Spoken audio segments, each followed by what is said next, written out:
Desde que MotoGP tomó inicio en el año 2002, esta categoría ha contado con distintos fabricantes a lo largo de su corta trayectoria de ya algo más de 20 años, que han intentado hacerse un hueco entre las grandes que ya estaban presentes desde épocas anteriores, logrando algunas de ellas tan ansiado objetivo, mientras que otras, sin embargo, vieron cómo sus aspiraciones se quedaban en nada. Hoy vamos a hablar de esos proyectos que tomaron inicio en la categoría reina del motociclismo mundial y que, sin embargo, vieron cómo tenían que abandonarla de la misma forma en la que llegaron, sin éxito alguno. Soy Alberto Sánchez y esto es Race Through.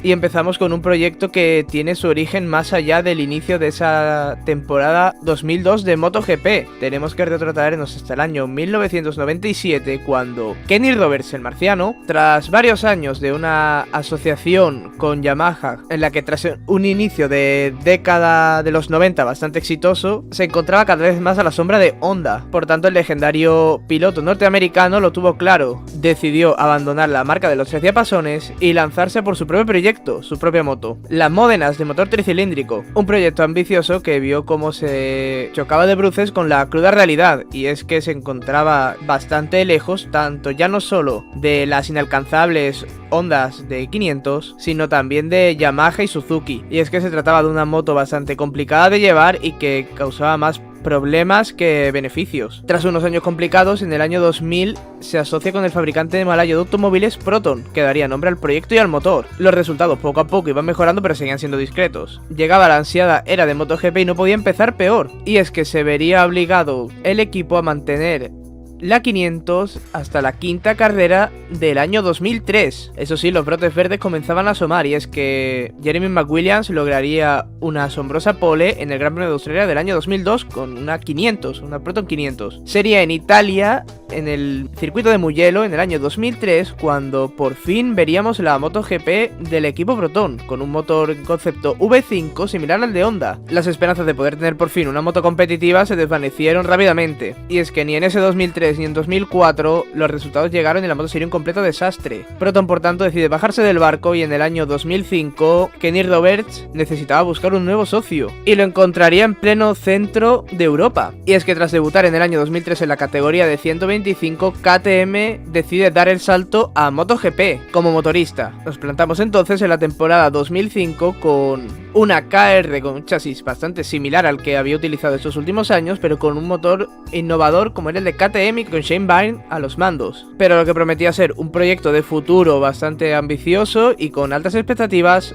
acabó en desastre, y es que tras 9 carreras y varios abandonos y tan solo un punto logrado en el Gran Premio de Estados Unidos, KTM decide abandonar por completo su proyecto de MotoGP y seguir centrándose en sus proyectos de 125 y 2,5. Kenny Roberts se ve obligado en ese momento a recurrir a la moto de 2004 y tras disputar solo una carrera con Jeremy McWilliams como piloto, abandona la temporada hasta la prueba final, momento en el que Curtis Roberts se vuelve a subir a la moto ya obsoleta de ese 2004 para dar cierre a la temporada. Ya como Kenny Roberts nuevamente, llega una nueva sociedad, y es que Kenny Roberts llega a un acuerdo con Honda para montar sus motores. Eso sí, el chasis seguiría siendo de fabricación propia. A su vez, llegaría su hijo, campeón del mundo del año 2000, para conducir dicha moto. Una asociación que por fin da sus frutos. Y es que con 2 podios y un 6º puesto final, Kenny Roberts Jr. termina la que fue su última gran temporada en MotoGP. El equipo por fin veía la luz. Kenny Roberts por fin veía como su moto empezaba a destacar. Sin embargo, llegaba 2007 y el cambio de normativa, llegaban los motores de 800, y si Honda ya lo pasó mal con el nuevo concepto de motor, peor lo pasó KR, y es que ese chasis no fue capaz de sacar toda la potencia de un motor de 800 que ya sufrió en la moto de fábrica de Honda. Kenny Roberts Jr. se retiraría de manera definitiva de la competición tras solo 7 carreras y Curtis terminaría el año. Eso sí, no volveríamos a ver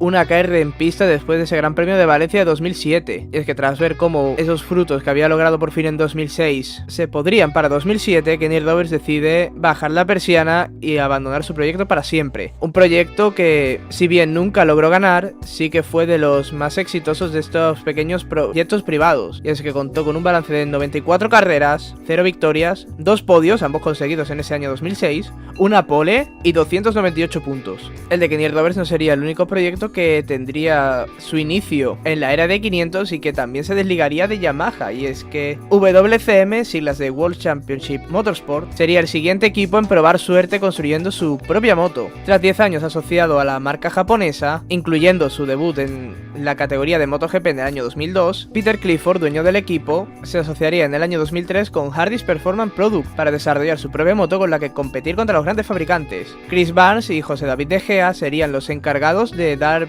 vida a ese proyecto, contando con motores Yamaha. A pesar de presentarse en el Gran Premio de Japón de 2003 que daría inicio a esa temporada, la falta de motores proporcionados por parte de la marca japonesa forzaría al equipo a no debutar hasta la segunda carrera, el Gran Premio de Sudáfrica. Sin embargo, ese ansiado debut se convertiría en una pesadilla, y es que acabarían siendo descalificados por incumplir el reglamento técnico a la hora de elaborar la moto. Sin nada más a lo que aferrarse, el WCM se vio obligado a tirar de 2500, la Sabre y la Rock Yamaha que utilizaron en el año 1993, hasta que solucionaran esos problemas técnicos y poder ajustar a la moto al reglamento vigente, cosa que no sucedería hasta el Gran Premio de Portugal a 6 citas del final. Eso sí, en ese circuito de Estoril veríamos por fin debutar de manera oficial y legal a una moto que no sería capaz de puntuar en lo que estaba de campeonato. En 2004 ya iniciaría con la moto definitiva, sin embargo se encontrarían con que esta no era para nada competitiva. Un 10º puesto de Michel Fabrizio en el Gran Premio de España de 2004, Gran Premio pasado por agua, sería lo máximo que alcanzaría esta moto, por lo que Clifford decidiría dar un volantazo a su proyecto, abandonar el grupo Harris y firmar con la marca checa de minimotos, Blata, que buscaba también adentrarse en el mundo de las motos grandes. Los checos se comprometerían a hacerle la moto desde el año 2005 con un motor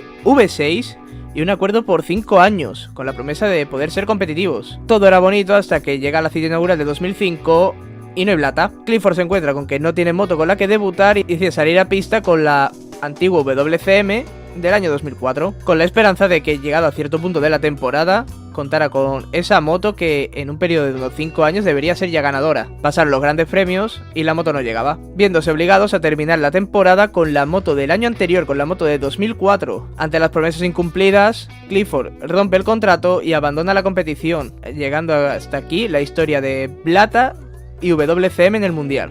Balance, por tanto, se vería bastante corto. 39 carreras disputadas, en las cuales lograron 0 victorias, 0 podios, con esa 10ª posición en Jerez como mejor resultado, 0 poles y tan solo 25 puntos. 6 años antes de ganar el título de Moto2 como constructor de chasis, Moriwaki ya intentaría hacerse un hueco en la categoría reina del motociclismo. Como muchas otras marcas, los primeros años de MotoGP invitaban a probar y a sumarse a un proyecto totalmente revolucionario del mundo del motociclismo. Llegamos a Suzuka, año 2003. El piloto Tamaki Serizawa se presenta con una MD211 VF en el circuito japonés, es decir, una moto con chasis Moriwaki y motor Honda, concepto similar al que usaría KR en los años 2006 y 2007. Sería una simple prueba, ni siquiera sería capaz de puntuar. Sin embargo, sí que clasificaría para la carrera, lo cual fue satisfactorio para los dirigentes de Moriwaki. Repetirían experimento en Motegi con el mismo piloto y un resultado similar. Sin embargo, eso sería suficiente para que en el año 2004, manteniendo una participación testimonial, sí que aparecieran en más grandes premios, 5 concretamente. Andrew Pitt y Oliver Jack participarían en el desarrollo de esta moto, que estaba llamada a sumarse a los constructores japoneses que ya estaban triunfando o intentando hacerse un hueco en MotoGP. En ese 2004 por fin llegarían los primeros puntos y la mejor posición final que lograrían en todo su breve periodo en MotoGP, una 11ª posición en Motegi del propio Jack. Sin embargo, la participación en 2005 no fue a mayores, sino que se redujo de nuevo a 2 grandes premios. Ante la ausencia de un segundo gran premio en Japón como en ese año 2003, Moriwaki haría acto de presencia nuevamente exclusivamente en Asia, los grandes premios de China, con el japonés Toru Kawa, y en Motegi con Naoki Matsudo, puntuando el primero de ellos. Sería este el último intento de Moriwaki por asomarse a MotoGP, ya que tras ese 2005, y a pesar de que seguía logrando puntos, decidieron que su experiencia era suficiente y ya habían sacado los datos que querían o las pruebas que querían realizar. Por tanto, su balance es más breve aún incluso que el WCM, con tan solo 9 carreras disputadas en 3 años, 0 victorias, 0 podios, 0 poles y 8 puntos. Moriwaki no sería el único constructor de chasis que intentaría desarrollar una moto para MotoGP, aunque en este caso sería bajo otro nombre y con una asociación. Hablamos de Suter. La trayectoria del constructor de chasis suizo es muy conocida tanto en Moto2 como en Moto3, sumando alguna que otra participación en la época de CRT de MotoGP, pero pocos recuerdan su sociedad con Ilmor en los años 2006 y 2007. Ilmor Engineering, fabricante de automóviles de competición británico, cuyo director era un afamado ingeniero de Fórmula 1 en la época de los 90, quería dar el salto a las dos ruedas. Para ello contó con Suter para hacer una MotoGP. La sociedad estaba clara, Suter hacía el chasis, Ilmor el motor. Pensando en debutar en el año 2007, consiguen el permiso de la FIM y de Dorna para correr las dos últimas carreras del año 2006 con la Ilmor X3 y Garry McCoy a los mandos. A pesar de su corta experiencia en MotoGP, tiene el honor de ser la primera MotoGP de la historia con motor de 800 en salir a pista. A pesar de ser una moto muy poco competitiva que acaba siendo doblada varias veces en ambas carreras, logra puntuar en las dos citas gracias a los abandonos del resto de pilotos. Un comienzo complicado pero prometedor. Sin embargo, los malos resultados en los test de 2007 y el doble abandono tanto de Andrew Pitt como de Jeremy McWilliams, sus pilotos para ese año, en la prueba inaugural de Qatar, el caso de McWilliams por lesión, hacen parar al equipo para redefinir el desarrollo de la moto. Un parón que finalmente sería definitivo, y es que Ilmor abandonaría la categoría tan solo unos meses después de darse inicio el campeonato. Por tanto, si el balance de Moriwaki era breve, el de Ilmor lo es aún más, pues solo contó con 3 carreras disputadas, evidentemente 0 victorias, 0 podios, 0 poles y, eso sí, 2 puntos en su casillero. Todos estos se tratan de proyectos de marcas relativamente pequeñas, expilotos o directivos de otros mundos que querían probar suerte en ese nuevo experimento que era MotoGP, con presupuestos pequeños y con ayudas de otras marcas. Por tanto, hablamos de proyectos privados y pequeños que intentaban hacerse un hueco entre gigantes, pero ¿qué pasa cuando es un gigante el que ve cómo su proyecto se hunde? Pues eso es lo que sucedió con Kawasaki. Lo cierto es que la marca verde no era ajena al mundial de motociclismo, pues en décadas anteriores había sido relativamente exitosa en las extintas categorías de 350, 250 y 125, sumando incluso algunos podios en 500 en los años 80. Con la llegada del nuevo campeonato de MotoGP en 2002, Kawasaki decide probar suerte. Pensando ya en el año 2003, Kawa debuta en las 4 carreras finales de 2002 con su primer prototipo, la Kawasaki Ninja ZX-RR. Llega 2003 y Kawasaki se enfrenta a su primera temporada completa, con unos resultados bastante pobres.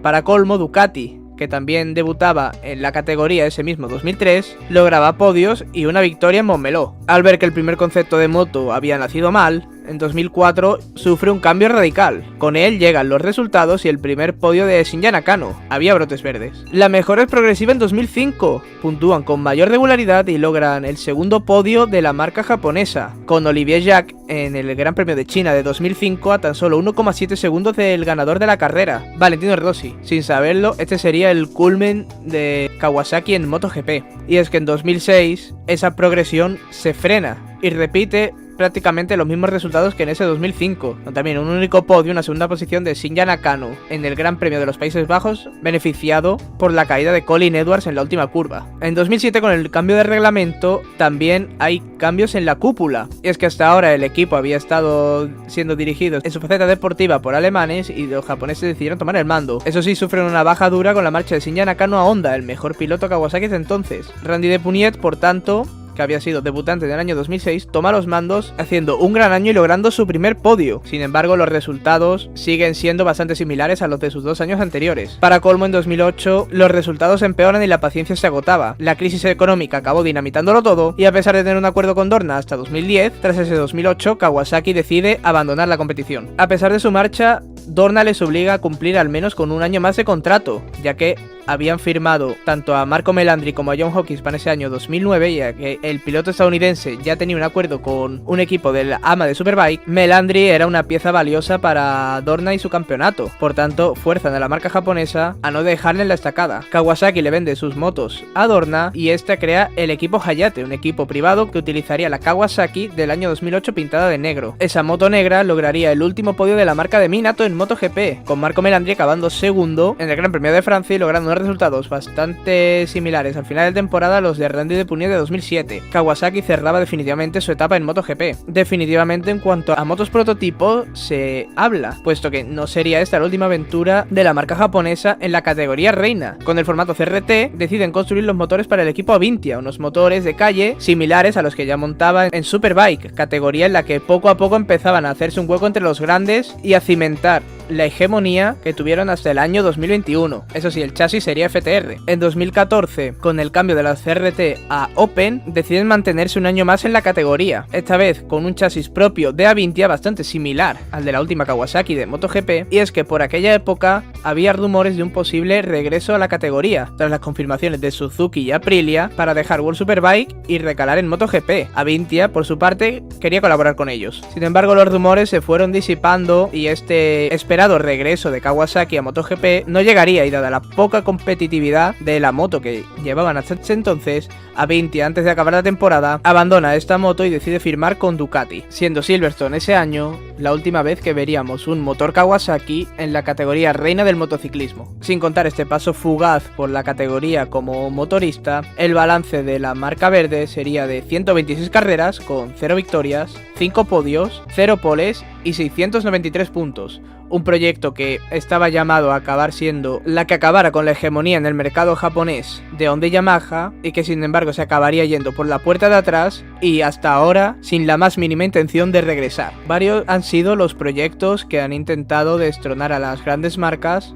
que hay presentes en MotoGP. Algunas han llegado a incluso a sentarse entre ellas, como fue el caso de Ducati. Otras, tras una mala primera experiencia, decidieron regresar y volver a intentarlo y ahora están viendo sus frutos, como es el caso de Aprilia y KTM, mientras que aún hay grandes marcas que, si bien alguna que otra vez han tanteado el ingreso en la categoría, no han terminado de dar ese paso, como puede ser el caso de BMW o ese ansiado regreso de Kawasaki. Por ello hay que aplaudir a estos pequeños fabricantes y a la marca verde por intentar adentrarse en un mundo tan competitivo como es el de MotoGP y plantarle cara a los grandes nombres que estaban ya más que asentados en la categoría. Estos han sido algunos de los proyectos que fracasaron en su intento de triunfar en MotoGP. Dale a like si quieres más vídeos como este y nos vemos en el siguiente. Hasta entonces, a seguir dando gas.